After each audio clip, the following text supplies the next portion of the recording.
బంగ్లాదేశ్ నుంచి ఇంతింత మంది దేశంలోకి సొరబడుతున్నారు, వస్తున్నారు అంటే ఎట్లొస్తున్నారు అని అనుకుంటున్నారు కదా, ఇట్లొస్తున్నారు.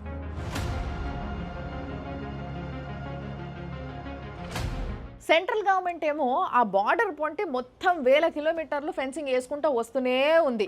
కానీ అక్కడక్కడ ఇంకా ల్యాండ్ ఎక్విజిషన్ జరగలేదు. దానికి స్టేట్ గవర్నమెంట్ అసలు సపోర్ట్ చేస్తలేదు.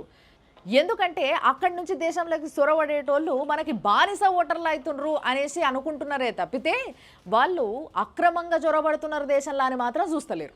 మొన్న ప్రకాష్ రాజ్ గారు ఏమన్నారంటే, no human is illegal on this earth. This world belongs to all. ఇగో ఎక్కడి నుంచి ఎక్కడికి ఎవరు వచ్చినా కానీ అక్రమ చొరబాటుదారులు అనేసి అనొద్దు వాళ్ళని. ఎందుకంటే భూమి అందరిది, ఎవరు ఎక్కడికైనా పోయి బతకొచ్చు. అట్లా ఎవరన్నా దేశంలోకి వస్తే వాళ్ళని శరణార్థుల్లాగా చూడాలే తప్పితే అక్రమ చొరబాటుదారులు అనొద్దు, అట్లా ఏం లేదు అని అన్నాడు. కానీ అట్లా అక్రమంగా దేశంలోకి వచ్చిన వాళ్ళు ఏం చేస్తున్నారో తెలుసా?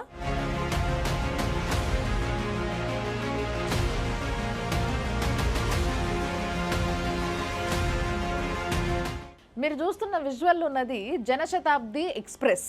ఇది అమృత్సర్ నుంచి హరిద్వార్ పోయే ట్రైను. దీనిపైన దేశ విద్రోహ రాతలు రాస్తున్నారు. చూసిరుగా? ఇగో గిట్లనే వాళ్ళని ఏమనుకుంటా ఊకొని ఏడికైనా రావచ్చు, ఎవరు ఎక్కడైనా బతకొచ్చు అని అంటే, మా ఏరియాలో భారత్ జెండాకి గద్దె కట్టొద్దు, మా ఇంటి ముంగటికెళ్ళి లేదా మా గల్లీలోకి వెళ్ళి విగ్రహాలు పట్టుకపోవద్దు, సౌండ్లు పెట్టొద్దు, ఓ వర్గమోళ్ళు దేశానికి సపోర్ట్గా మాట్లాడొద్దు, పక్క దేశాలని పొగడాలి, భజన చేయాలి. ఇగో ఇట్లాంటివన్నీ అంటారు. మీరు ఏడైనా బతకొచ్చు, ఎవరైనా బతకొచ్చు అన్నారు కానీ ఇదేం బతుకు ఇది?